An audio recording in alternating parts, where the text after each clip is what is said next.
Hello friends, चलिए आज की क्लास शुरू करते हैं। ये हमारी 15वीं क्लास होगी बीपीओ मेंस एग्जाम के लिए।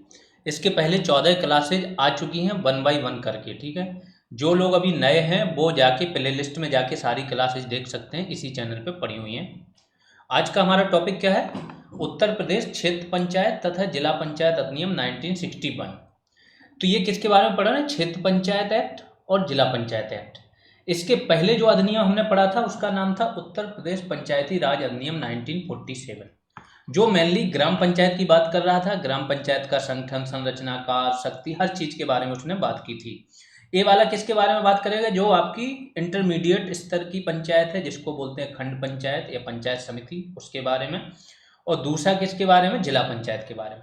वही सारी बातें ये फिर से रिपीट करेगा, बट अधिनियम दूसरा है, धाराएं बदल जाएंगी, तो वो ध्यान से देखना।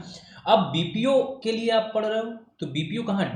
आपके विलेज स्तर पे काम करता है। जब विलेज स्तर पे काम करता है तो आपको ग्राम पंचायत से ज़्यादा लेना देना है। तो जो पंचायती राज अधिनियम है ना, वो आपके लिए ज़्यादा इंपॉर्टेंट है, इसलिए उसको बहुत डिटेल में कराया। ये आपके लिए उतना ज़्यादा इंपॉर्टेंट नहीं है। धाराएं तो इसमें बहुत ज़्यादा याद नहीं करनी है। पहली चीज़, मुख्य मुख्य प्रावधान जरूर याद करने हैं कि जिला पंचायत है तो कौन कौन सदस्य होते हैं उसके, कैसे हटाया जाता है प्रमुख को, कैसे चुनाव होता है, क्या शक्तियाँ होती हैं, कौन कौन सी समितियाँ होती हैं। तो इस पर हम लोग डिटेल में चलेंगे। फिर जो चीज़ें आपके काम की नहीं है उनको हम धीमे धीमे करके स्किप करते चले जाएंगे। ठीक है, ये अधिनियम का नाम है उत्तर प्रदेश क्षेत्र पंचायत तथा जिला पंचायत अधिनियम 1961। अधिनियम संख्या 9 है, ज़्यादा इंपॉर्टेंट नहीं है, इतना ध्यान रखो। यूपी अधिनियम 1994 द्वारा इसमें संशोधन किया गया। ये एक मेजर संशोधन था। इसके पहले जो भी संशोधन हुए थे वो भी बहुत सारे संशोधन होते हैं। देखो, कोई अधिनियम आता है ना, हो सकता है कोई परिभाषा बदल दी, किसी से कोई अधिकार ले लिया, किसी को नया अधिकार दे दिया, तो सबके लिए थोड़े बहुत संशोधन करने होते हैं। तो संशोधन तो बहुत सारे होते हैं, लेकिन मेजर संशोधन 1994 में हुआ था। अब आ जाते हैं अधिनियम कब पारित हुआ, क्या हुआ, इसके बारे में थोड़ा सा डिटेल में देखते हैं। तो सबसे पहले यूपी की विधानसभा ने कब इसको पारित किया? 14 सितंबर 1960 को, 1960 को। फिर विधान परिषद ने पारित किया इसको कब? 1 मई 1961 को। लेकिन कैच कहाँ पे है? कैच करो। कैच है यहाँ पे कि विधान परिषद ने संशोधन के द्वारा पारित किया। मतलब विधानसभा ने जो अधिनियम भेजा था, विधान परिषद ने ज्यों का त्यों पारित ना करके उसमें कुछ संशोधन कर दिए। तो अगर आपको विधानमंडल, राज्य के विधानमंडल कैसे किसी कानून को पारित करते हैं, इसकी क्रियाविधि मालूम हो, तो होता क्या है, जो विधान परिषद होती है उसको बहुत ज़्यादा अधिकार नहीं होते। वो ज़्यादा से ज़्यादा 4 मंथ तक डिले कर सकती है कोई भी अधिनियम। पहली बार जब विधानसभा कोई अधिनियम पारित करके भेजे तो विधान परिषद उसे 3 मंथ तक या तो रोक सकती है, या फिर उसमें क्या संशोधन करके तुरंत भेज सकती है। इन दोनों ही केसेस में 3 मंथ से ज़्यादा रोक नहीं सकती है, और संशोधन करके क्या कर सकती है, उसको भेज सकती है। दोनों केसेस में क्या होता है कि विधान परिषद की बात हो रही, विधान परिषद ये सारा काम करेगी, तो विधानसभा क्या कर सकती है, फिर से सेम अधिनियम को पारित करके भेज देगी। अब जब अगली बार सेम चीज़ पारित करके आएगा तो क्या होगा? विधान परिषद आपकी ज़्यादा से ज़्यादा 1 मंथ तक इसको रोक सकती है। अगर 1 मंथ से ज़्यादा हो गया तो क्या होगा? ये अपने आप पारित हुआ मान लिया जाता है। इसका सिंपल सा मतलब है कि विधान परिषद के पास ज़्यादा शक्तियाँ नहीं होती हैं। जैसा कि आप लोग लोकसभा और राज्यसभा के बारे में पढ़ते होंगे कि संविधान संशोधन विधेयक के मामले में दोनों के पास बराबर शक्तियाँ होती हैं। संयुक्त सत्र जो है वो भी नहीं बुलाया जा सकता उसमें, संविधान संशोधन के मामले। धन विधेयक के मामले में आपकी लोकसभा के पास ज़्यादा पावर होती है, पूरी पावर उसी के पास ही होती है। बाकी जो सामान्य विधेयक है उसमें भी दोनों के पास बराबर होती है पावर, बस इतना होता है कि संयुक्त सत्र बुलाया जाता है तो लोकसभा की संख्या ज़्यादा होती है तो उनके पास एक एज आ जाता है। तो राज्यसभा और लोकसभा की पावर बेसिकली बराबर ही होती है मैक्सिमम केसेस में। यहाँ ऐसा नहीं होता है, यहाँ विधानसभा के पास बहुत ज़्यादा पावर होती है। विधान परिषद तो केवल एक डिलेइंग निकाय है, बस ये है कि एक्सपर्टाइज मिल जाती है, शिक्षित लोग आते हैं, अलग अलग डिपार्टमेंट के आते हैं, तो थोड़ा सा कानून वर्सेटाइल बन जाता है। यहाँ पे क्या हुआ? विधानसभा द्वारा संशोधन स्वीकार कर लिए गए, मतलब विधान परिषद ने जो संशोधन किए थे वो इतने अच्छे थे कि विधानसभा ने स्वीकार कर लिए, तो कोई प्रॉब्लम ही नहीं। तो क्या हो जाएगा? 19 मई 1961 को विधानसभा ने ये संशोधन स्वीकार कर लिए। अब जाएगा ये राष्ट्रपति की स्वीकृति के लिए। तो 29 नवंबर 1961 को राष्ट्रपति की स्वीकृति के लिए गया, क्योंकि इसमें कुछ प्रावधान ऐसे थे कि राष्ट्रपति के लिए रिजर्व रख लिया गया था बिल। ठीक है, आर्टिकल 200 के तहत राज्यपाल को ये शक्ति है कि वो कोई भी बिल विधानसभा विधानमंडल का राष्ट्रपति के लिए रिजर्व कर सकता है। ठीक है, यूपी गजट में इसका प्रकाशन 3 दिसंबर 1961 को हुआ। जब भी किसी कानून का प्रकाशन गजट में हो जाता है तब से वो कानून लागू हुआ माना जाता है, ये ध्यान रखना। यहाँ पे कानून बन गया था, राष्ट्रपति ने साइन किए, कानून बना, लेकिन कानून लागू कब से हुआ? इस टाइम से। अब इसकी धाराएं देख लेते हैं। धाराओं के बारे में पुराना याद करो जो मैंने पहले माइंड मैप बनवाया था कि कोई भी अधिनियम हो, पहला अध्याय में क्या होता है? उसके नाम और विस्तार। दूसरे अध्याय में चीज़ें आगे बढ़ती हैं, तो पहले अध्याय में 1 या 2 धाराएं होंगी तो नाम और विस्तार होगा, और दूसरा क्या होगा? परिभाषाएं होंगी। सेम यहाँ पे है। तो धारा 1 क्या बोलती है? जितने भी नाम हैं उनके संक्षिप्त शीर्ष नाम और उनका विस्तार क्या मतलब है, ये सब बात हुई है। दूसरे में सारी परिभाषाएं दी हैं कि जिला पंचायत क्या होगी, क्षेत्र पंचायत क्या होगी, निर्वाचन क्षेत्र क्या होगा। ये सारी परिभाषाएं मैक्सिमम आपको मिल जाएंगी जो पंचायती राज अधिनियम 1947 पढ़ाया है उसमें है मैक्सिमम, तो दोबारा पढ़ने की ज़रूरत है नहीं। हम यहाँ केवल पिन पॉइंटेड चीज़ें करेंगे। धारा 3 क्या बोलती है? अब क्षेत्र पंचायत के बारे में पढ़ रहे हो आप, ध्यान रखना। पहले क्षेत्र पंचायत आएगी, बाद में जिला पंचायत आएगी इसी अधिनियम में। तो क्षेत्र पंचायत में क्या है? ग्राम क्षेत्र, गांव के क्षेत्रों को खंडों में विभाजन, क्योंकि कई सारे गांवों को मिला के ही खंड बना देते हैं, तो इनका खंडों में विभाजन कौन करेगा? राज्य सरकार करेगी गजट में प्रकाशन के माध्यम से। जब राज्य सरकार गजट में प्रकाशन कर देती है तो वही एक प्रकार से अधिसूचना होती है। ठीक है, अधिसूचना द्वारा राज्य सरकार, सीधी बात है, गांवों को मिला के, कई सारे गांवों को मिला के खंड बनाएगी। कई खंडों की, ये सारे राज्य सरकार के पास बहुत पावर होती है। जिला पंचायत या क्षेत्र पंचायत की सीमा बदल सकती है, नाम बदल सकती है, पंचायत को नष्ट कर सकती है, बर्खास्त कर सकती है, नए चुनाव करा सकती है। ये सारी पावर राज्य सरकारों ने अपने लिए रिजर्व कर रखी है। धारा 5 क्या बोलती है? क्षेत्र पंचायत की स्थापना तथा उसका निगमन। सिंपल सी बात यह है, इन्होंने बोला है कि एक क्षेत्र पंचायत होगी, जैसा कि आपकी राज्य सरकार बोले, और ये निगमित निकाय होगी। ठीक है, चुनी हुई निकाय होगी एक प्रकार से, कि चुने हुए भी हों, कुछ मनोनीत भी हों, तो हर प्रकार से निगमित मतलब एक प्लान के साथ, नियमों के साथ। धारा 6 क्या है? क्षेत्र पंचायत की संरचना के बारे में। संरचना में यही सारी चीज़ें होती हैं, प्रधान होंगे, सदस्य होंगे, तो ये ध्यान रख लो, ये वाली इंपॉर्टेंट धारा है। सबसे पहले क्या बोला? क्षेत्र पंचायत का एक प्रमुख होगा, हेड होगा। अब ये आपने देखा होगा, प्रमुख ही बोला जाता है, ब्लॉक का प्रमुख, ब्लॉक प्रमुख। यही पीठासीन होगा, जो चेयर होती है, देखा होगा आपने विधानसभा वगैरह में। तो जैसे विधानसभा का हेड कौन होता है? विधानसभा का स्पीकर, ऐसे ही यहाँ का ये हेड ये।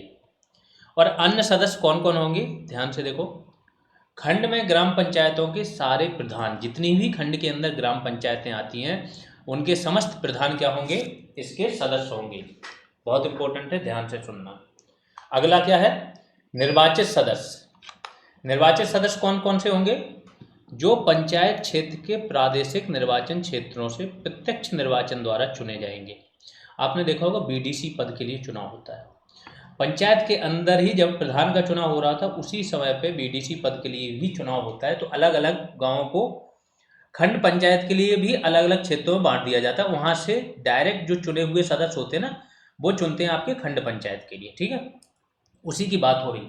ये प्रत्यक्ष निर्वाचन द्वारा चुने जा रहे हैं। अब जब ये प्रत्यक्ष निर्वाचन द्वारा चुने जा रहे हैं तो इनका मेन काम आगे चल के क्या होगा कि जो ये ब्लॉक प्रमुख है आपके, इसका जो चुनाव होगा ना, उसमें ये मतदान करने का अधिकार केवल इन्हीं लोगों को होगा जो प्रत्यक्ष रूप से चुने जा रहे हैं, वो भी निर्वाचन के माध्यम से। उनके लिए अगर उनके विरुद्ध अविश्वास प्रस्ताव आ रहा है तो भी मतदान करने का अधिकार इन्हीं को होगा। बाकी ये जो सदस्य हैं, ये उनको चुनने में और अविश्वास प्रस्ताव में इनका कोई रोल नहीं रहेगा। बाकी सारी चीज़ों में ये लोग भी मतदान कर सकते हैं। आगे चलते हैं। लोकसभा के सदस्य, देखो जिस जगह पे वो खंड पंचायत पड़ रही है वही खंड पंचायत अगर किसी लोकसभा क्षेत्र में भी आ रही है या विधानसभा क्षेत्र में आ रही है, आएगी, तो उस लोकसभा क्षेत्र का जो आपका सांसद होगा या विधानसभा का जो विधायक होगा वो भी इसका सदस्य होगा। तो लोकसभा के सदस्य तथा विधानसभा के सदस्य जो उन निर्वाचन क्षेत्रों का प्रतिनिधित्व करते हैं। क्यों होता है ऐसा? क्योंकि जब इनकी मीटिंगें होती हैं तो इनको पता होना चाहिए कि हमारे क्षेत्र की समस्याएं क्या है, फिर वो उसके लिए आगे भी आवाज़ उठा पाएँ, फंड लेके आ पाएँ और भी काम करा पाएँ। अगला क्या है? राज्यसभा तथा विधान परिषद के भी सदस्य जो खंड के भीतर मतदाता के रूप में पंजीकृत है। दोनों में अंतर समझ लेना।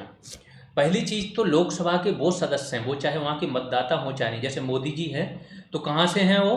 बनारस से, वाराणसी से। वाराणसी से लोकसभा सदस्य हैं। अब पूरी वाराणसी की लोकसभा में जितनी भी खंड पंचायतें होंगी सबके वो सदस्य होंगे, ठीक है। जबकि यहाँ के मतदाता नहीं है ये वाराणसी के। राज्यसभा के मामले में उल्टा है। आप जहाँ पे मतदाता हो वहाँ अगर उस क्षेत्र में वो खंड पंचायत आ रही है तो आप क्या होगे? वहाँ के सदस्य होंगे। तो यहाँ पे अगर मोदी जी राज्यसभा गए होते, कहीं से भी गए होते, यूपी से गए हुए कहीं से, तो वो लेकिन खंड पंचायत उनके अंडर में कौन सी आती? गुजरात वाली। तो राज्यसभा या एमएलसी विधान परिषद के जो सदस्य हैं उनमें क्या होगा? खंड के भीतर मतदाता के रूप में पंजीकृत होना चाहिए जिस खंड पंचायत में उनको सदस्य बनाया जाएगा। अगला क्या है? एक का जो मैंने बताया था कि जो प्रधान है सारे जो सदस्य होंगे, एक गा जो विधानसभा और लोकसभा के सदस्य हैं, एक गा राज्यसभा और विधान परिषद के सदस्य। इनमें जो सारे सदस्य हैं इनको ब्लॉक प्रमुख तथा ब्लॉक का जो उप प्रमुख है इनके निर्वाचन में या अविश्वास प्रस्ताव में मतदान का अधिकार बिल्कुल नहीं है। बाकी सारी चीज़ों में जितनी भी बैठकें होंगी सब में भाग ले सकते हैं और वोटिंग भी कर सकते हैं। कोई चीज़ आया, बजट पे आया वोटिंग, ये लोग कर सकते हैं। केवल इनके निर्वाचन में और इनको हटाने में ये मतदान नहीं कर सकते। तो बाकी सभी मामलों में इनको मत देने का अधिकार है। आगे चलते हैं। एक और सदस्य होते हैं, लेकिन ये क्या होते हैं? आपके विशेष रूप से आमंत्रित सदस्य वो होते हैं। जिला पंचायत का वह सदस्य जो उस खंड क्षेत्र का भी प्रतिनिधित्व करता है। अब सोचो कि जिला पंचायत के जो अलग अलग सदस्य होते हैं तो उनका प्रादेशिक निर्वाचन क्षेत्र अलग अलग होता है। अब किसी के प्रादेशिक निर्वाचन क्षेत्र में एक क्या आ रही है? आपकी खंड पंचायत भी आ रही। तो यहाँ का जो सदस्य होगा वो इस खंड पंचायत का विशेष आमंत्रित सदस्य होगा, ठीक है। वो बात अलग है कि ये किसी भी चीज़ में मत देने का अधिकार इसको नहीं होता है। तो जो क्षेत्र पंचायत में आता है उसे क्षेत्र पंचायत की बैठकों में विशेष आमंत्रित सदस्य की तरह भाग लेने का अधिकार है, परंतु मतदान का अधिकार नहीं है। ये पूरा संगठन आपका यहाँ पे खत्म होता है। सारी संरचना अब आपने देख ली है। आगे चलते हैं। स्थानों का आरक्षण। अब इस चीज़ को इसलिए मैंने विस्तार से नहीं बताया, आपको पता ही है स्थानों का आरक्षण कैसे होता है। तो ये सदस्यों के लिए है। एक जगह सदस्यों के लिए आरक्षण की बात होती है, आगे चल के ब्लॉक प्रमुख और उप प्रमुख के लिए आरक्षण की बात होगी।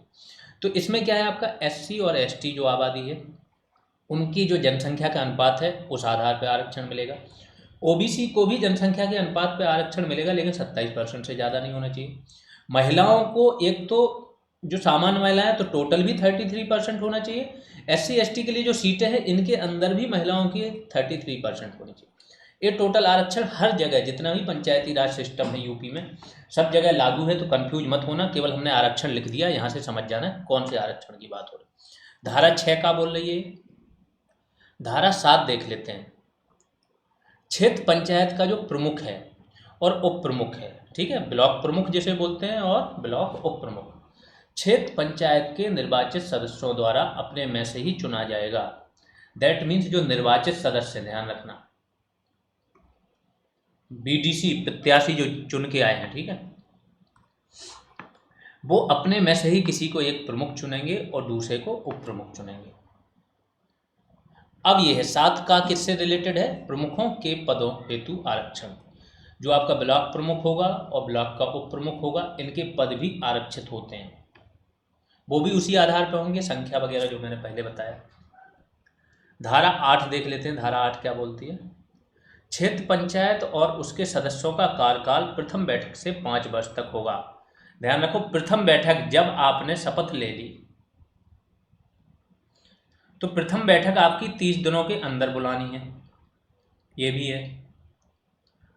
और जैसी प्रथम बैठक की जो तिथि थी उसके बाद से इनका कार्यकाल सबका कितना होगा? 5 वर्ष तक का होगा। ये तो सदस्यों का हो गया। इनके प्रमुखों का भी कार्यकाल इस क्षेत्र पंचायत का जो कार्यकाल होता है उसी के कार्यकाल के बराबर होता है। जैसे ये आपकी क्षेत्र पंचायत खत्म होती है, प्रमुख और उप प्रमुख का कार्यकाल भी खत्म हो जाता है। धारा 15 देख लेते हैं। प्रमुख तथा उप प्रमुख के विरुद्ध अविश्वास प्रस्ताव। अविश्वास प्रस्ताव लाया जा सकता है, कैसे लाया जा सकता है इस पर भी बात करेंगे। इसमें वोटिंग कौन देंगे, ध्यान रखना, निर्वाचित सदस्य। प्रस्ताव भी कौन लेके आएंगे, निर्वाचित सदस्य। ठीक है, तो इसमें क्या होगा, ये जो मैं 15 के बाद 1 2 लिखता जाता हूं तो ये उपधाराएं हैं, बिल्कुल वैसे ही लिख दी। एक मैंने छोड़ दिया, दूसरा कर दिया, तो जो लिखा है तो यहाँ पे भी आप याद कर सकते हो अगर याद करना चाहो, कि प्रस्ताव का लिखित नोटिस जिस पर उस समय की संख्या के, सपोज करो ब्लॉक में उस टाइम पे संख्या टोटल कितनी है, 500 निर्वाचित सदस्यों की। ठीक है, कुछ पद खाली है उनको छोड़ो, तो जितने निर्वाचित सदस्य उस समय हैं उनकी संख्या के कम से कम आधे निर्वाचित सदस्यों के हस्ताक्षर हों। और ये हस्ताक्षर युक्त जो पत्र है ना, नोटिस, वो आप डायरेक्ट किसको, कलेक्टर को दोगे। जिन लोगों ने हस्ताक्षर किए कोई भी व्यक्ति व्यक्तिगत रूप से कलेक्टर को दे सकता है। अब कलेक्टर का क्या कर्तव्य बनता है कि वो 30 दिन के अंदर, जैसे ही उसको ये लेटर मिला, क्षेत्र पंचायत की एक बैठक बुलाएगा। और किस आशय से, इसी आशय से, अविश्वास प्रस्ताव के आशय से। और इस बैठक की सूचना कम से कम 15 दिन पहले सारे सदस्यों को दे देगा। तो ये है कि सपोज करो कि उसको बैठक बुलानी है तो वो 30 दिन के अंदर बुलानी है, कभी भी बुला सकता है, हो सकता है वो 16वें दिन बुला ले। तो क्या करेगा, 15 दिन पहले सूचना दे देगा, 16वें दिन बैठक। मैक्सिमम 30 दिन से ज़्यादा डिले नहीं किया जा सकता। ऐसी बैठक की अध्यक्षता उस परगने का परगना अधिकारी करेगा जिस परगने में बैठक हो रही। अगर ये वहाँ पे अनुपस्थित है या बैठक करने में असमर्थ है तो कलेक्टर किसी और व्यक्ति को चुनेगा।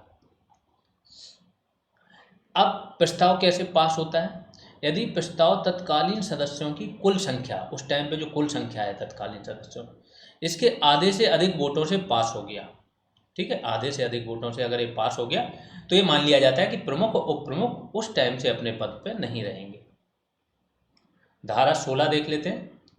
प्रमुख तथा उप प्रमुख को राज्य सरकार की यथोचित, ये राज्य सरकार ने अपने पास वीटो रखा है, सीधी बात ये ध्यान रखो।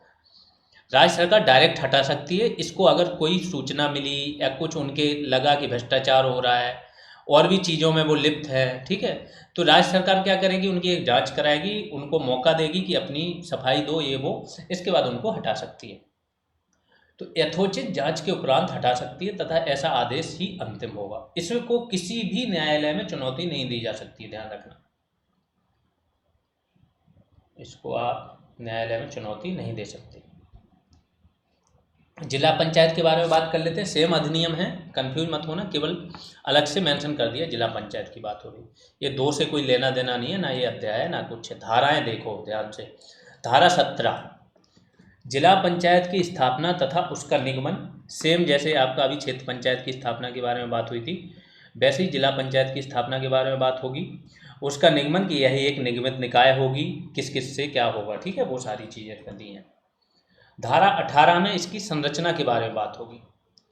संरचना क्या है कि जिला पंचायत का वही सेम, जैसे वहाँ पे एक ब्लॉक का प्रमुख होगा, यहाँ पे जिला पंचायत का एक अध्यक्ष होगा जो कि पीठासीन होगा वहाँ का, और निम्नलिखित सदस्य होंगे। तो जब आपने क्षेत्र पंचायत सही से पढ़ लिया तो ये बहुत आसान होगा, क्योंकि सेम वैसा ही है सब। अब इसमें कौन कौन होंगे, तो उसमें कौन से थे, ब्लॉक पंचायत या क्षेत्र पंचायत में क्या थे, जितने भी प्रधान थे, ग्राम पंचायत के जो हेड थे वो उसके सदस्य होते थे। यहाँ पे सदस्य कौन होंगे, सारी क्षेत्र पंचायत होंगी, जो निचले स्तर की पंचायत है उसके जो हेड होंगे वो जिला पंचायत के सदस्य होते हैं। दूसरे निर्वाचित सदस्य, ये डायरेक्ट जो प्रादेशिक निर्वाचन क्षेत्र में एक जिला को डिवाइड कर दिया जाता है बहुत सारे, उसके जो निर्वाचित सदस्य होंगे अलग अलग क्षेत्रों से, ये डायरेक्ट निर्वाचित होके आएंगे। तो निर्वाचित सदस्य जो जिला पंचायत के प्रादेशिक निर्वाचन क्षेत्रों से प्रत्यक्ष निर्वाचन द्वारा चुने जाएंगे। अगला, लोकसभा तथा राज्य विधानसभा के सदस्य जो उन निर्वाचन क्षेत्रों का प्रतिनिधित्व करते हैं। जैसा मैंने बोला कि एक लोकसभा क्षेत्र होता है, उसमें जिला पंचायत हो सकता है एक आए, 2 जिला पंचायतें आ जाएं, तो दोनों जिला पंचायतों के क्या हो जाते हैं, वो सदस्य बन जाते हैं। सेम विधानसभा का है। आगे राज्यसभा और राज्य विधान परिषद, इसके बारे में भी सेम प्रावधान है कि जहाँ पे वो वोटर होते हैं, तो अगर राज्यसभा का कोई सदस्य है वो जहाँ का वोटर होगा वहाँ की जिला परिषद का वो क्या होगा, सदस्य होगा। सेम विधान परिषद के सदस्य के बारे में है। आगे चलते हैं, धारा 18(2) क्या बोलती है कि ये धारा का जो 18 का है, मतलब जितने भी आपके ब्लॉक प्रमुख हैं, जितने आपके सांसद हैं, मतलब लोकसभा के सांसद और विधानसभा के विधायक, ये राज्यसभा के सांसद और विधान परिषद के विधायक, ये सारे सदस्य क्या कर सकते हैं, आपके जो चुनाव होता है अध्यक्ष उपाध्यक्ष का, इसके चुनाव में मतदान नहीं कर सकते हैं, इसके खिलाफ अविश्वास प्रस्ताव में मतदान नहीं कर सकते हैं, लेकिन बाकी सारी चीज़ों में क्या है, मतदान कर सकते हैं। बजट वगैरह पे या कोई योजना बन रही, उन सब चीज़ों पे मतदान कर सकते हैं। धारा 18 का देख लेते हैं, सदस्यों हेतु स्थानों का आरक्षण। ये बहुत डिटेल में पढ़ चुके हो, बस केवल धारा याद रखो कि आरक्षण की बात जिला पंचायत के लिए कौन सी धारा में की गई। धारा 19, अध्यक्ष तथा उपाध्यक्ष। प्रत्येक जिला पंचायत के द्वारा जो उनके सदस्य निर्वाचित हुए, ध्यान रखना, अध्यक्ष उपाध्यक्ष हमेशा निर्वाचित सदस्यों से ही चुना जा रहा है। तो जो डायरेक्ट निर्वाचित सदस्य हैं उनमें से ही वही लोग चुनेंगे अपने में से किसी एक को। मीन्स जो भी चुना जाएगा उनका अध्यक्ष, वो भी सदस्य होना चाहिए जिला पंचायत का। सेम उपाध्यक्ष के लिए। धारा 19 का देख लेते हैं, अध्यक्षों के पदों का आरक्षण। जैसे वहाँ पे सदस्यों के लिए आरक्षण था, ऐसे अध्यक्ष के पदों के लिए भी आरक्षण है कि अध्यक्ष का पद जनसंख्या के हिसाब से SC ST के लिए भी आरक्षित होना चाहिए, महिलाओं के लिए 33%, वो सारी चीज़। धारा 20 देख लेते हैं, जिला पंचायत तथा उसके सदस्यों का कार्यकाल कितना होगा, 5 वर्ष होगा। और सदस्यों का जो कार्यकाल होगा या जिला पंचायत का जो कार्यकाल होगा वही उसके अध्यक्षों का भी कार्यकाल होगा। ठीक है, जैसे ये विघटित होगी या हटाई जाएगी, बशर्ते कि राज्य सरकार बीच में से किसी कदाचार की बेस पे हटा ना दे। धारा 24 क्या है, अध्यक्ष उपाध्यक्ष या सदस्य का त्यागपत्र। इंपॉर्टेंट है, ध्यान रखना। त्यागपत्र किसे देते हैं ये देखो, जो अध्यक्ष है वो अपना त्यागपत्र राज्य सरकार को संबोधित करते हुए किसे देगा, जिला पंचायत के मुख्य अधिकारी को। जिला पंचायत का एक मुख्य अधिकारी होता है, उसे देता है कौन, अध्यक्ष अपना त्यागपत्र, लेकिन उसका संबोधन किसे होता है, राज्य सरकार को। बाकी जो आपके उपाध्यक्ष और सदस्य हैं उनके बारे में देख लो। उपाध्यक्ष तथा अन्य सदस्य अध्यक्ष को संबोधित करते हैं। जिला पंचायत का जो अध्यक्ष है ये राज्य सरकार को संबोधित नहीं करेंगे क्योंकि इनके ऊपर एक बंदा बैठा है। इनको संबोधित करते हुए अपना त्यागपत्र जिला पंचायत के मुख्य अधिकारी को देंगे। तो जिला पंचायत का मुख्य अधिकारी है, यही सरकार की तरफ से दोनों का पत्र लेता है। बट होता क्या है कि ये लोग अध्यक्ष को संबोधित करते हैं और वो लोग किसको संबोधित करते हैं, जो अध्यक्ष है वो राज्य सरकार को। आगे देखते हैं, धारा 27 गा। अगर कोई व्यक्ति एक साथ 2 पदों पर, सपोज करो वो क्षेत्र पंचायत में भी सदस्य है, वो जिला पंचायत में सदस्य है, क्षेत्र पंचायत में अध्यक्ष है, जिला पंचायत में अध्यक्ष है, तो ऐसा नहीं चलेगा। डायरेक्ट बोला गया, जो निचली है, जो कम स्तर की लेवल की है, वहाँ से उसका सदस्यता रद्द कर दी जाएगी। या तो वो अपने से इस्तीफा दे दे किसी एक से, अगर वो उस टाइम लिमिट के अंदर इस्तीफा नहीं देता है तो उसकी सदस्यता वहाँ से निचले स्तर से हटा दी जाए। एक साथ विधायक और यहाँ के सदस्य नहीं रह सकते हो। सदस्य में जो विधायक उस वहाँ का होता है, ध्यान रखो कि जो विधायक का जो निर्वाचन क्षेत्र है वो उसके निर्वाचन क्षेत्र में अगर कोई खंड पंचायत जिला पंचायत आती है तो वो तो पदेन सदस्य हो गया, लेकिन वो अध्यक्ष वगैरह इन सब का पद और साथ में वहाँ का विधायकी का पद एक साथ नहीं ग्रहण कर सकता। ठीक है, जिला पंचायत के पदों पर एक ही समय में नहीं हो सकता, क्षेत्र पंचायत और जिला पंचायत, यहाँ तक कि ग्राम पंचायत के पद पे भी है, ग्राम प्रधान है तो भी उच्च स्तर का वो सदस्य तो होगा। जैसे ग्राम प्रधान है तो वो ब्लॉक स्तर का सदस्य होगा, लेकिन ब्लॉक प्रमुख नहीं बन सकता है, नहीं तो एक पद से उसे इस्तीफा देना पड़ेगा। अब आगे आते हैं, धारा 28 अध्यक्ष तथा उपाध्यक्ष के विरुद्ध अविश्वास प्रस्ताव। कैसे आता है, सेम है, वही सेम जो वहाँ पे प्रक्रिया है यहाँ पे भी है कि प्रस्ताव का लिखित नोटिस दिया जाना चाहिए। कौन लोग देंगे, उस समय के जितने भी निर्वाचित सदस्य हैं उनकी कुल संख्या के आधे, कम से कम आधे है यहाँ पे, ठीक है, कम से कम आधे सदस्यों के द्वारा हस्ताक्षर होना चाहिए। और व्यक्तिगत रूप से कलेक्टर को, उनमें से कोई भी एक सदस्य जाके या सदस्यों का समूह जाके व्यक्तिगत रूप से कलेक्टर को ये दे के आएंगे। कलेक्टर बाध्य है कि वो 30 दिनों के अंदर मीटिंग बुलाएगा। ऐसी मीटिंग का नोटिस कम से कम 15 दिन पूर्व देना भी पड़ेगा। फिर अब मीटिंग की अध्यक्षता कौन करेगा, वहाँ पे तो परगना अधिकारी था, यहाँ कौन करेगा, तो कलेक्टर ऐसी व्यवस्था कराएगा कि जो जिला का न्यायाधीश है वो ऐसी बैठक की अध्यक्षता करे, ठीक है, ये कलेक्टर कराए। यहाँ से पता लग जाता है कि कलेक्टर का पद जिला न्यायाधीश के पद से भी ऊपर है। कलेक्टर को व्यवस्था बनानी है कि इस मीटिंग की अध्यक्षता कौन करे, जिला न्यायाधीश, और जिला न्यायाधीश अपनी जगह किसी दीवानी न्यायाधीश को भी बिठा सकता है कि आप अध्यक्षता कर लो, लेकिन वो दीवानी न्यायाधीश से नीचे स्तर का ना हो। आगे चलते हैं। प्रस्ताव पर गुप्त मतदान होगा। जो प्रस्ताव होगा, विश्वास प्रस्ताव, उस पर मतदान क्या होगा, गुप्त होगा। यदि प्रस्ताव जितने भी तत्कालीन निर्वाचित सदस्य हैं इनकी कुल संख्या के आधे से अधिक सदस्यों द्वारा, ठीक है, कुल संख्या जैसे 500 है तो 250 + 1, इनके द्वारा एक प्रस्ताव पारित कर दिया जाए तो क्या माना जाएगा, अध्यक्ष और उपाध्यक्ष अपने पद पर नहीं रहेंगे। धारा 29, राज्य सरकार द्वारा अध्यक्ष तथा उपाध्यक्ष को हटाया जाना। ये फिर से वीटो आ गया राज्य सरकार के पास। वो देखेगा कोई कदाचार हो रहा है, भ्रष्टाचार हो रहा है, घोर लापरवाही हो रही है, नियमों के अनुसार नहीं चलाई जा रही है जो भी पंचायत है, तो क्या है, उसको एक नोटिस देगी, सफाई मांगेगी, सफाई से अगर संतुष्ट नहीं हुई तो हटा देगी। धारा 36 देख लेते हैं, ये बहुत इम्पोर्टेंट है। जिला पंचायत किन किन मामलों में ग्राम पंचायतों पे, मतलब एक प्रकार से ग्राम पंचायतों को ओवर पावर करती है, या ग्राम पंचायतें जिला पंचायत के अंडर में आती हैं।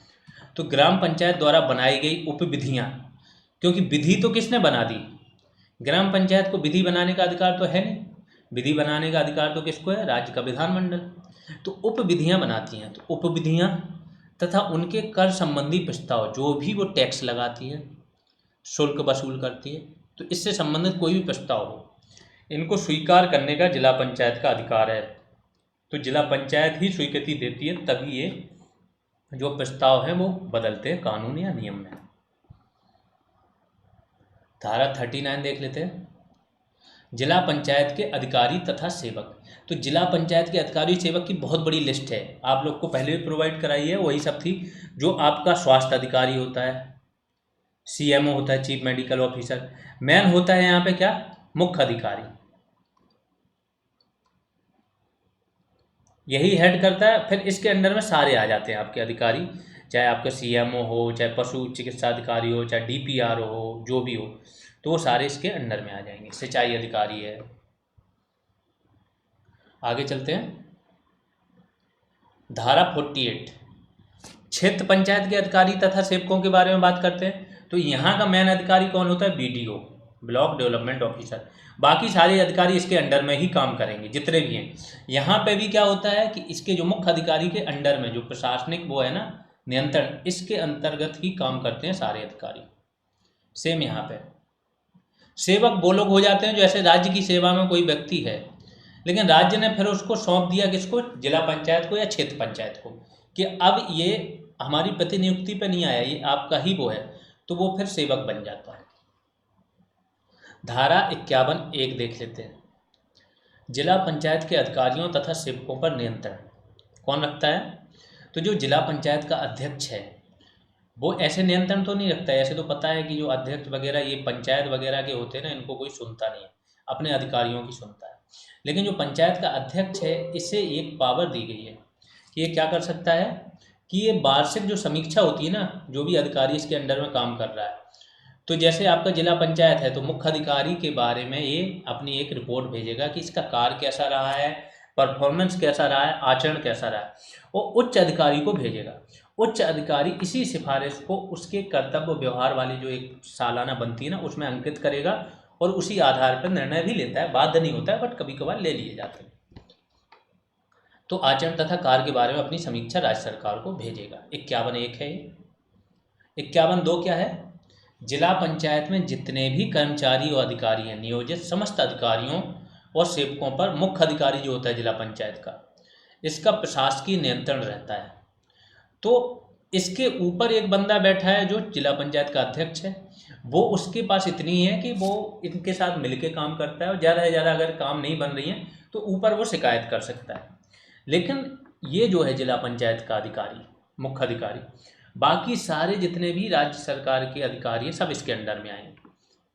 ठीक है। धारा 52 क्षेत्र पंचायत के अधिकारियों तथा सेवकों पर नियंत्रण। तो क्षेत्र पंचायत के अधिकारी सारे पता है ही, वो जानने की जरूरत नहीं, लिस्ट क्या है।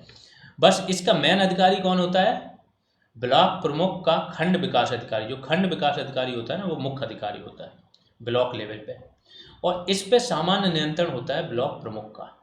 तो ब्लॉक प्रमुख को आपके जिला अध्यक्ष से ज़्यादा पावर है, यहाँ ये नियंत्रण करता है, वहाँ वो केवल सिफारिश और उसकी सालाना एक वो करके फीडबैक भेजेगा। आगे चलते हैं। क्षेत्र पंचायत में नियोजित समस्त अन्य अधिकारी, बीडीओ के अलावा सारे अधिकारियों पर नियंत्रण कौन करता है? खंड विकास अधिकारी, बीडीओ। बीडीओ के सामान्य नियंत्रण के अधीन काम करते हैं क्षेत्र पंचायत के अन्य अधिकारी या सेवक। धारा 55 देख लेते हैं। जिला पंचायत या क्षेत्र पंचायत का अध्यक्ष हो या उपाध्यक्ष हो, या इसका जिला पंचायत का प्रमुख हो, ब्लॉक का प्रमुख होता है, ठीक है। इसके बाद अन्य अधिकारी हों या सेवक हों, इन सबको बोला गया है कि ये लोक सेवक समझे जाएंगे, ठीक उसी तरह जैसा कि आईपीसी 1860 के तहत लोक सेवक के बारे में परिभाषा दी गई है। धारा 99 ये क्या है? जिला निधि, डिस्ट्रिक्ट फंड, और ये क्षेत्र निधि, ये भी फंड। तो ये निधि जो बनती है, जितने भी ये इनके पास पैसा आता है अनुदान से, राज्य सरकार के करों में हिस्सा, खुद के करारोपण से, केंद्र सरकार से अनुदान, वो सारा यहाँ जिला निधि में जिला लेवल पर जमा होता है, और क्षेत्र निधि में क्षेत्र लेवल पर जमा होता है। अब आ जाते हैं जिला पंचायत की बैठकों के बारे में थोड़ा जान लेते हैं। तो जैसा उसके बारे में बोला है कि कार्य संपादन के लिए प्रति 2 महीने में जिला पंचायत की कम से कम एक बार बैठक होगी। पंचायत जहाँ पे आ जाए समझ लो वो चुने हुए सदस्यों के बारे में हो रही बात, चुने सदस्य और प्रधान वहाँ का जो प्रमुख है, मतलब अध्यक्ष है या प्रमुख है। प्रतिबंध यह है कि किसी जिला पंचायत की प्रथम बैठक के लिए, जो प्रथम बैठक होती है उसके लिए नियत किया जाने वाला दिनांक उसके संगठन जैसी वो बन जाती है। संगठन कब होता है? जब 2/3 सदस्य चुन लिए जाए और एक वहाँ का प्रधान या प्रमुख चुन लिया जाए, ठीक है। जब इतना चुन लिया जाए तो मान लिया जाता है इसका संगठन हो गया। इसके संगठन से 1 महीने के अंदर इसकी पहली बैठक हो जानी चाहिए, 30 दिन के भीतर, ये पहली बैठक। उसके बाद इसकी 2 बैठकें के बीच में 2 महीने से ज़्यादा का समय नहीं होना चाहिए, ठीक है। तो अब प्रति 2 मास में कम से कम 1 बैठक होती है। अगर अध्यक्ष उपस्थित नहीं है तो इसकी अनुपस्थिति में उपाध्यक्ष भी बैठक बुला सकता है। जब भी कभी वह उचित समझे जिला पंचायत की बैठक बुला सकते हैं। एक असाधारण स्थिति आती है कि जब कोई बैठक नहीं बुलाया तो कौन बुलाएगा? तो जिला पंचायत के सदस्य, इनमें से कम पंचमांश मतलब 1/5 के लिखित अधिचयन पर, ऐसे अधिचयन की तामील या प्राप्ति के दिनांक से 30 दिन के भीतर या 1 महीने के भीतर जिला पंचायत की बैठक अवश्य बुलाएगा। यहाँ बात है ये कि अगर 1/5 सदस्यों ने बोल दिया कि जिला पंचायत की बैठक बुलाइए, तो जो अधिकारी होगा वो क्या करेगा? आपका 30 दिन के भीतर बैठक बुलाएगा। आगे चलते हैं, जिला पंचायत की कुछ कमेटियों के बारे में जान लेते हैं। धाराएं हैं, ये 64 लिखा है, 64 ये धारा है। तो इसकी 64(1) के अनुसार क्या है? जिला पंचायत की धारा 22, जिला पंचायत का अभी जो आपने अधिनियम पढ़ा है, इसी में धारा 22 में क्या है? इसका संगठन जिला पंचायत का, कि किस प्रकार से संगठित होगी। तो जब इस धारा 22 के अधीन संगठित या पुनर्संगठित हो गई है, उसके बाद यथाशीघ्र ऐसी रीति से ऐसे कर्तव्य के संपादन के निमित्त जिसकी व्यवस्था आगे की गई है, निम्नलिखित समितियां नियुक्त करेगी। मतलब इसकी संरचना एक प्रकार से बन गई है, उसके बाद तुरंत ही ये क्या करेगी? कुछ समितियां बनाएगी। कौन कौन सी? कार्य समिति, दूसरा वित्त समिति, तीसरा शिक्षा एवं जनस्वास्थ्य समिति, चौथा कृषि उद्योग एवं निर्माण समिति, और 5वां आपका समता समिति। एक समिति और बनती है नियोजन समिति, जो सबसे ज़्यादा इम्पोर्टेंट है, ये है। तो इस अधिनियम में निर्दिष्ट कृत्यों का संपादन करने के लिए जिला पंचायत की एक नियोजन समिति भी होगी और उसमें निम्नलिखित व्यक्ति होंगे। अब इसको विस्तार से मैंने इसलिए नहीं बताया कि हर समिति का अध्यक्ष कौन होगा, सभापति कौन होगा और कौन कैसे काम करेगा ना, ये बहुत ज़्यादा बल्कि हो जाएगा। जबकि आपके लिए ग्राम पंचायत वाला इंपॉर्टेंट है, तो ग्राम पंचायत के वैल्यू एडिशन में ये बहुत डिटेल में आएगा, ठीक है, कि कौन सदस्य होगा, कितने सदस्य होंगे, किस किस कैटेगरी से होंगे, कौन अध्यक्ष होगा और क्या क्या कार्य होगा, ये बहुत डिटेल में आने वाला है। समितियों का कोरम क्या होगा ये भी आएगा उसमें, ठीक है। अब इसमें क्या होगा, नियोजन समिति के बारे में, अध्यक्ष होगा जो इसका सभापति होगा समिति का, उपाध्यक्ष होगा, उपसभापति होगा, मुख्य अधिकारी जो समिति का सचिव होगा, ठीक है, और जिला स्तर के सारे अधिकारी, ये हो गए। अगला देख लो, क्षेत्र पंचायत की समितियों के बारे में भी थोड़ा बात कर लेते हैं। तो इसमें भी कार्य समिति बनेगी, वित्त एवं विकास समिति बनेगी, शिक्षा समिति बनेगी और समता समिति बनेगी। जिला पंचायत का बजट तैयार और पारित करना, जैसा मैंने बोला वही सारी चीज़ें ली गई हैं जो इंपॉर्टेंट हो सकती हैं, जिनसे कॉन्सेप्चुअल क्वेश्चंस बन सकते हैं, जिनकी जानकारी होना आपके लिए बहुत इंपॉर्टेंट है, ठीक है। तो वो सारी चीज़ें ही ली गई हैं। जिला पंचायत का बजट कैसे तैयार होता है, पारित कैसे करते हैं, ये तो लास्ट क्लास में भी मैंने बताया था, यहाँ पे थोड़ा और एलेबोरेट कर देता हूँ। जिला पंचायत की एक कार्य समिति होती है जो क्या करेगी, नियम रीति से, जो नियम है उसके आधार पर वित्त समिति के परामर्श से, तो परामर्श कौन देगा, वित्त समिति, तथा धारा 99 की उपधारा के प्रतिबंधात्मक खंड के उपबंधों का समुचित ध्यान रखते हुए। अब इसकी भाषा इतनी क्लिष्ट हो जाती है आप लोग को कि समझना मुश्किल हो जाएगा, ठीक है। ये क्या बोल रहा है कि धारा 99 जो है उसमें कुछ प्रतिबंध लगाए गए, उन प्रतिबंधों के अंदर रहते हुए उनसे बाहर नहीं जाना है। क्या करोगे, प्रत्येक वर्ष ऐसे दिनांक के पूर्व जो नियम और तदर्थ निश्चित किए जाएं, ऐसे दिनांक से पहले जो निश्चित किया जाए, आपको क्या करना है, एक आय और व्यय का अनुमान प्रस्तुत करना है, जिसे बजट बोला जाएगा। ये कब होता है, तो इनका भी वित्त वर्ष चलता है 1 अप्रैल से 31 मार्च को। तो आगामी 31 मार्च को समाप्त होने वाले वर्ष के अपने वास्तविक तथा प्रत्याशित आय व्यय का एक पूरा लेखा तथा आगामी 1 अप्रैल से आरंभ होने वाले वर्ष के लिए बजट अनुमान तैयार करेगी। तो बहुत इंपॉर्टेंट है। इसने क्या बोला कि जो वित्त वर्ष आपका समाप्त हो रहा है उसके लिए आपको वास्तविक बजट और आय व्यय का पूरा एक लेखा देना पड़ेगा, और 1 अप्रैल से जो आपका नया वर्ष प्रारंभ हो रहा है वित्त वर्ष, उसके लिए आपको बजट अनुमान, क्योंकि वहाँ तो आप अनुमान लगा पाओगे अगले वर्ष का, वो तैयार करेगी। कौन करेगी, कार्य समिति करेगी, लेकिन किसके परामर्श से, वित्त समिति के। आगे चलते हैं। इसके उपरांत क्या होगा, जो अध्यक्ष होगा जिला पंचायत का, तैयार किए गए लेखा तथा बजट अनुमान को जिला पंचायत की बैठक में प्रस्तुत करेगा। जिला पंचायत बैठक में क्या करेगी, बजट पर चर्चा करेगी और फिर विशेष प्रस्ताव द्वारा या तो पूरे बजट को पारित करेगी या बजट के किन्हीं ऐसे परिष्कारों सहित पारित करेगी जो है उचित समझे, या बजट को फिर से तैयार करने के लिए कार्य समिति को लौटा देगी। सिंपल है कि या तो कार्य समिति को लौटा देगी कि फिर से बजट तैयार करो, पसंद नहीं आया, या फिर पूरा पारित कर देगी या कुछ उसमें संशोधन करके पारित कर देगी। फिर क्या होगा, जब जिला पंचायत बजट लौटा दे तो कार्य समिति नया बजट तैयार करेगी और अध्यक्ष उस बजट को जिला पंचायत के समक्ष रखेगा। जिला पंचायत उस बजट पर फिर से चर्चा करेगी, या तो फिर से वही विशेष संकल्प द्वारा पूर्णता या संशोधन करके जो भी उचित समझे उसको पारित कर देगी। आगे चलते हैं। इस बजट का एक और प्रक्रिया होती है कि जो मंडल का आयुक्त होता है, कमिश्नर संभाग का, उसके पास कार्य समिति का बजट भेजा जाता है। 6 का धारा बोल ली। तो कार्य समिति का जो है मूल बजट, संशोधित बजट अगर कोई हो, इसको भेजा जाएगा। कौन भेजेगी, जिला पंचायत। तो जिला पंचायत ने अगर पारित भी कर दिया तब भी ये बजट जाएगा। मंडल आयुक्त क्या करेगा, जिला पंचायत द्वारा पारित पूरे बजट को या तो स्वीकार कर देगा या उस भाग में संशोधन किस भाग में कर सकता है वो इंपॉर्टेंट है, जो राज्य सरकार द्वारा नियोजन तथा विकास कार्यों के लिए दिए गए अनुदानों में से किए जाने व्यय के संबंध में हो।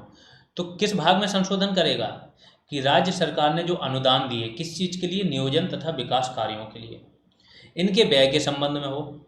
कोई ऐसे परिवर्तन करने के पश्चात वह उक्त अनुदानों के प्रयोजन की सिद्धि के लिए उपयुक्त समझे और उसे स्वीकार कर सकता है। ठीक है, तो बस सिंपल सा है कि राज्य सरकार अगर नियोजन तथा विकास कार्यों के लिए जो अनुदान देता है उसका एक अलग से पोर्शन होता है बजट में, इस भाग में ये संशोधन कर सकता है, अपनी सिफारिशें दे सकता है और पुनः किसको भेज देगा, जिला पंचायत को। जब जिला पंचायत क्या करेगी यहाँ पे, इसके बाद फिर जिला पंचायत क्या करेगी, इसे पारित कर सकती है। सिंपल सी बात है, इसकी सिफारिशों के साथ। जब जिला पंचायत बजट लौटा दे ये वहाँ का है कि जिला पंचायत इसके बाद भी बजट किसको, कार्य समिति को लौटा सकती है। और जब कार्य समिति को बजट लौटा दिया जाए तो क्या करेगी, कार्य समिति नया बजट तैयार करेगी। अध्यक्ष उस बजट को जिला पंचायत के समक्ष रखेगा, जिला पंचायत चर्चा करेगी और उसे पारित करेगी। ऊपर भी यही बता दिया गया, वही सेम रिपीट हो गया। ठीक है, यहाँ पे समझो संभाग का जो कमिश्नर है वो केवल एक पोर्शन में जो उसका होता है उसमें संशोधन करके अपनी नई सिफारिशें दे सकता है। सिफारिशें दे के फिर से भेजा जाएगा ये किसके पास, जिला पंचायत के पास, और जिला पंचायत फिर से इसे पारित करेगी। तो पारित कहाँ होगा, जिला पंचायत के अंदर ही। अब क्षेत्र पंचायत का देख लेते हैं कैसे बजट तैयार होता है और कैसे पारित किया जाता है। यहाँ पे भी क्षेत्र पंचायत की जो कार्य समिति है वो क्या करेगी, वित्त एवं विकास समिति, शिक्षा समिति, समता समिति, इन सब के परामर्श से धारा 99 की उपधारा 1 का जो प्रतिबंध लगाए गए उनको ध्यान रखते हुए आगामी 31 मार्च को समाप्त होने वाले वर्ष के अपने वास्तविक, मतलब जो समाप्त हो रहा है वर्ष उसका वास्तविक चाहिए, और जो नया वर्ष शुरू हो रहा है उसके लिए क्या है, अनुमानित बजट तैयार करेगी। अगली धारा क्या है, जो ब्लॉक का प्रमुख है, ब्लॉक प्रमुख कार्य समिति द्वारा तैयार किए गए लेखे तथा बजट को उनके तैयार किए जाने के दिनांक से 5 दिन के भीतर जिला पंचायत को प्रेषित करेगा। को ध्यान रखो, जो खंड पंचायत का बजट है वो जिला पंचायत को जाएगा। जिला पंचायत किसे भेजेगी, जिला पंचायत लेखे तथा बजट को उसकी जो नियोजन समिति है, जो लास्ट क्लास में बताया था, जिला पंचायत नियोजन समिति के समक्ष परिनिरीक्षा के लिए या ऐसी सिफारिशें करने के लिए रखेगी जिन्हें करना नियोजित समिति उचित समझे। अब जिला पंचायत की जो नियोजन समिति है वो क्या करेगी, उस बजट का परिनिरीक्षा करेगी। इसका परिणाम तथा उसकी सिफारिशें क्षेत्र पंचायत को ऐसे अन्य दिनांक से पूर्व संसूचित कर दी जाएंगी, मतलब बजट की आखिरी तारीख ना निकल जाए पारित कराने की, उसके पहले ही नियोजन समिति क्या कर देगी, सूचित कर देगी, जिससे इस संबंध में निगम द्वारा निश्चित किया जाए। क्षेत्र पंचायत इस संबंध में नियम तथा निश्चित दिनांक के पूर्व प्रत्येक वर्ष एक बैठक आयोजित करेगी। किस चीज़ के लिए, बजट पारित करने के लिए। उसमें कार्य समिति द्वारा तैयार किए गए लेखे बजट पर विचार विमर्श करेगी। तब बिना किसी परिष्कार के, मतलब संशोधन के या कुछ संशोधन जो वो करना चाहे उचित समझे, संकल्प द्वारा बजट को पारित करेगी। तो पारित कौन करेगी, क्षेत्र पंचायत। बनाएगी कौन, क्षेत्र पंचायत की कार्य समिति। किस किस की सहायता से, तो जो आपकी सारी समितियां हैं, कौन कौन सी, वित्त एवं विकास समिति, शिक्षा समिति, समता समिति, इनकी हेल्प से इसको बनाएगी, सिफारिशों से। जब ये बन जाएगा तो धारा 99 के तहत जो प्रतिबंध लगाए गए हैं उनको क्या करेगी, ध्यान में रखेगी, तभी बजट बनाएगी। इस बजट में क्या होगा, एक तो आपका वास्तविक बजट होगा और दूसरा क्या होगा, आपका आने वाला अनुमानित बजट होगा अगले साल के लिए। जब ये बजट बन जाएगा तो इसे किसे भेजेगी, 5 दिन के अंदर ही इसको भेजेगी जिला पंचायत को। जिला पंचायत अपनी एक नियोजन समिति को इसको दे देगी। नियोजन समिति इसकी पूरी परीक्षा करेगी, कुछ सिफारिशें देनी हो या कुछ चेंज करना वो करके वहाँ से भेजेगी। इसको भेजने के उपरांत क्या करेगी, फिर से ये जो आपकी है क्षेत्र पंचायत, इसको पारित पूरी तरह से कर सकती है या कुछ चेंज करना चाहे चेंज करके पारित कर देगी, लेकिन इनकी जो सिफारिश हैं वो जरूर लागू करनी, बाकी कुछ चेंज कर सकते हो आप। इस प्रकार से इनका भी बजट पारित हो जाता है। ये आपकी इस अधिनियम की जितनी भी इम्पोर्टेंट चीज़ें थी सारी आ गई हैं। बहुत ज़्यादा धाराएं रटने का कोई वो नहीं है। कुछ धाराएं ऐसी होंगी जो टॉपिक वाइज MCQs में आ जाएंगी आपकी, तो 5 से 6 धाराएं और आएंगी, बाकी ये आपका टॉपिक पूरी तरह से कवर हुआ है। ठीक है, तो ये हमारी क्लास। इसके बाद अब आपकी एक वैल्यू एडिशन क्लास आएगी जिसमें कम से कम 40 पेजेज की ये PDF होगी वैल्यू एडिशन की। इसमें जितने भी डाउट हैं, अभी तक जितने टॉपिक हुए हैं सारे डाउट आपके क्लियर हो जाएंगे, कन्फ्यूजन क्लियर हो जाएंगे, कुछ नई चीज़ें पता चलेंगी और बहुत सारे ऐसे पॉइंट पता चलेंगे जो आपको अभी तक नहीं मिले हैं। ठीक है, ये बैच के बारे में इन्फॉर्मेशन है, पेड बैच चल रहा है हमारा। सारी PDF यहाँ पे आपको मिल जाएंगी, जितनी भी क्लासेज होती जा रही हैं आगे होंगी, प्लस यहाँ पे वैल्यू एडिशन भी मिल जाएंगी आपको, टॉपिक वाइज MCQs मिल जाएंगे और रिवीजन प्रोग्राम के साथ मिलेंगे। मतलब सुबह में आप रिवाइज करोगे, शाम में उस टॉपिक पे टेस्ट हो जाएगा। टास्क दिए जाते हैं बार बार अलग अलग चीज़ों के लिए। इससे क्या होता है, बहुत सारी चीज़ें नई निकल के आती हैं और बहुत ऐसे एडिशन और गैप भर जाते हैं जो कहीं नहीं मिलते हैं। प्लस रेगुलर आपकी ग्रुप कॉल होती रहती है, उसमें आपके जो भी डाउट होते हैं वो सारी चीज़ें सॉल्व की जाती हैं। फीस ये है, इस नंबर पे आपको पे करना है, ये नाम चेक कर लेना। टेलीग्राम या व्हाट्सएप में से किसी पर भी आप स्क्रीनशॉट भेज दो, कोई क्वेरी है तो यहाँ कांटेक्ट कर सकते हो। अभी के लिए इतना ही, धन्यवाद।